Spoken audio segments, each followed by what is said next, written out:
Dober večer in prijeten pozdrav vam želimo v tokratni informativni oddaji Novice na ETV. Po napornem tednu smo se le prikopali do vikenda, ki bo kot nalašč za sprostitev v naravi, športne podvige ali pa le zalenarjenje. Vsak bo v njem lahko našel kaj zase, le zajeti ga moramo s polno žlico. Nocoj ne spreglejte, osrednja proslava ob občinskem prazniku občine Hrastnik. Tradicionalno obeleženje slovenske odločitve o samostojni državi. V Trbovljah nov poligon.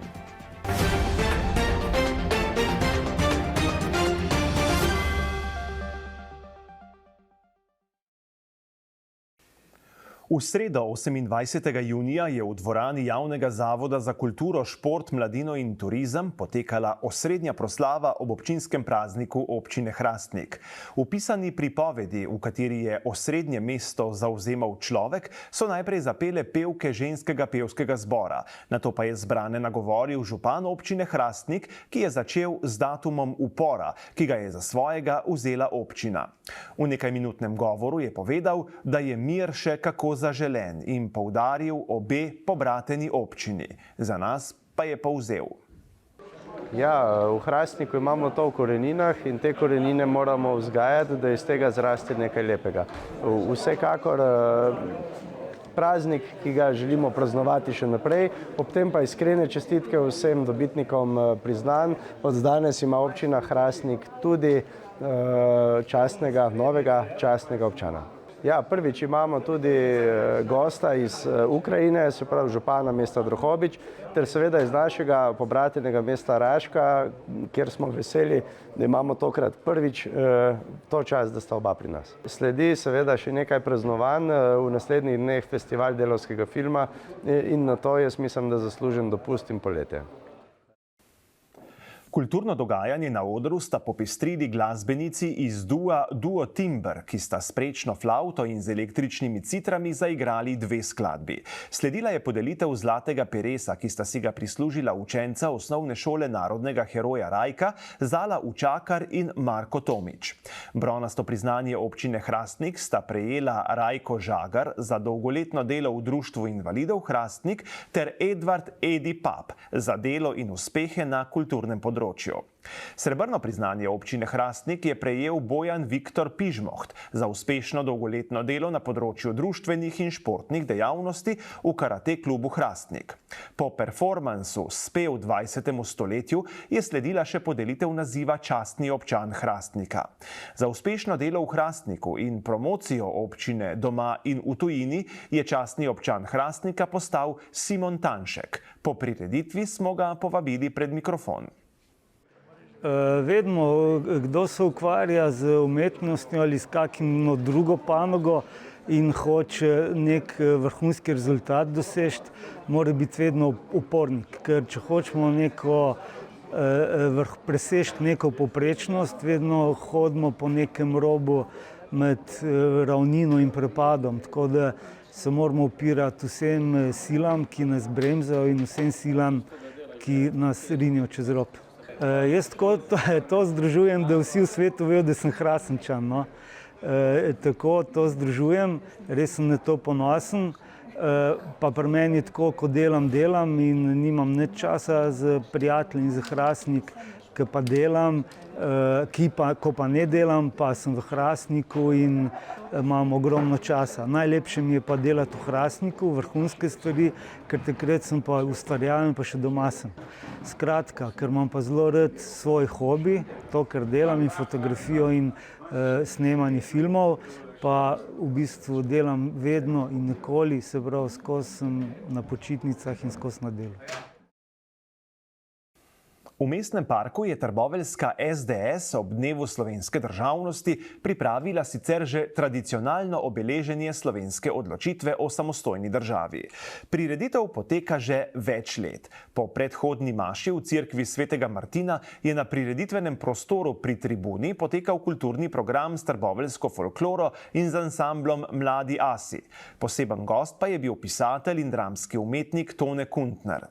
Predsednica trboveljske SDS profesorica Alenka Forte se je v govoru spomnila preteklosti, let od slovenske osamosvojitve pa do danes. Slovenija je uspešno stopila na pot mlade demokratične države.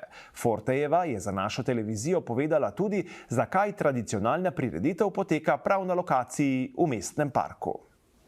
Letos, ko je huda COVID kriza minila, smo se v občinskem odboru Slovenske demokratske stranke znova odločili, da naredimo proslavo na prostem, kjer lahko pridejo naši občani domoljubi, da se podružimo.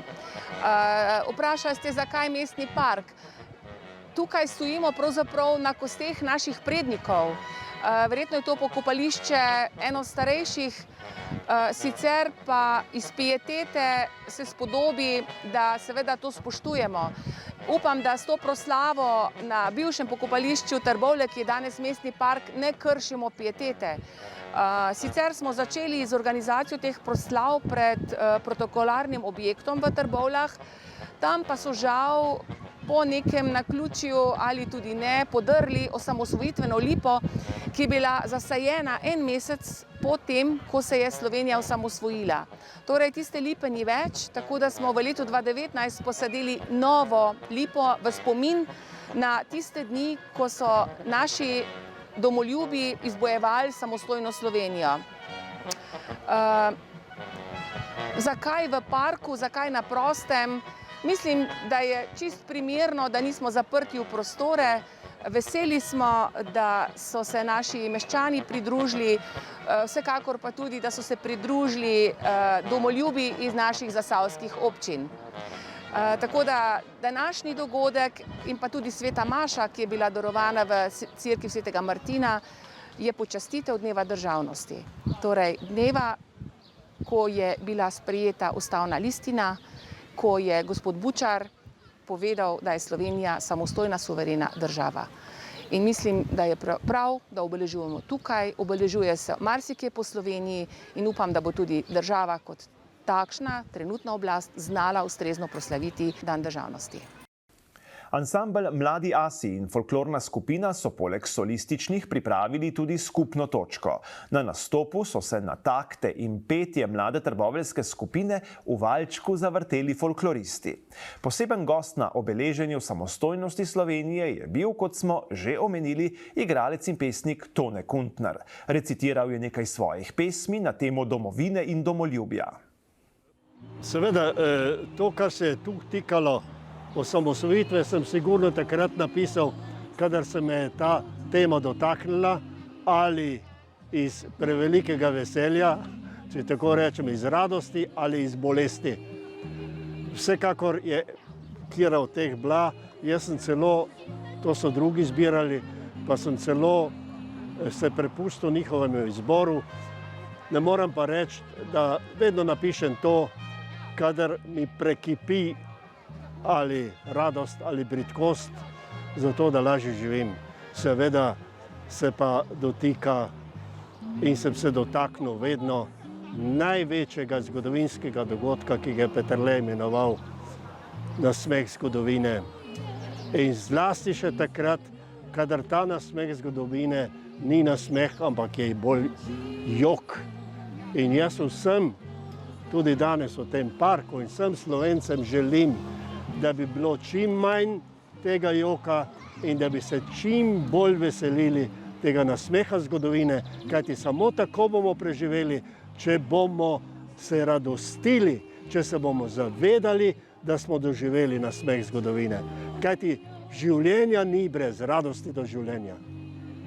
Vi kar precej še vedno nastopate povsod po Sloveniji, ste tudi aktivni. Ja, Zasavje je prelepo.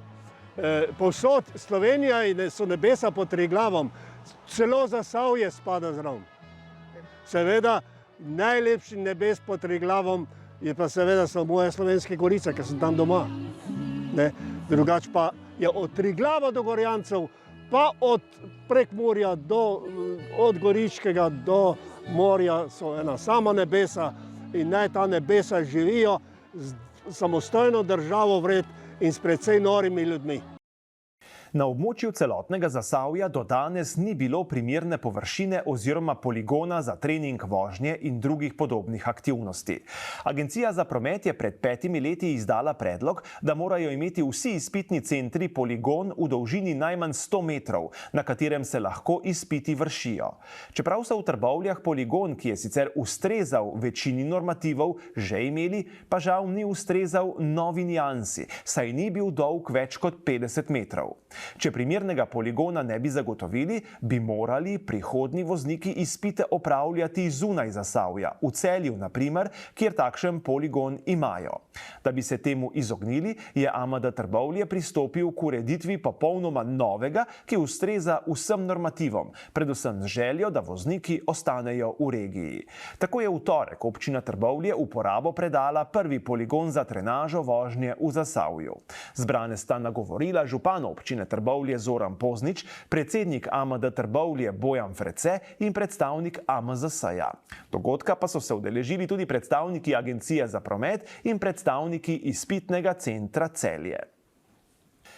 Mesec junij je kulturno zelo raznovrsten. Ob obilici razstav se jim je pridružila še fotografska razstava z naslovom Ples je življenje.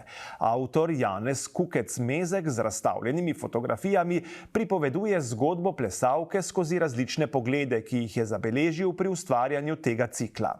Vse skupaj pa je začinil z miniaturami, postavljenimi v triptih. Razstava bo na ogled do 11. septembra.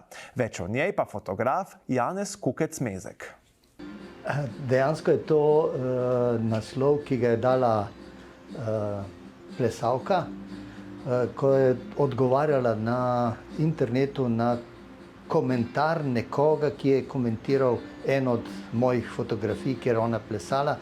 In tam je bil komentar, češ, da je zelo lepo to odplesala, da je to čudovito naredila, oziroma da sva tudi naredila v redu posnetke.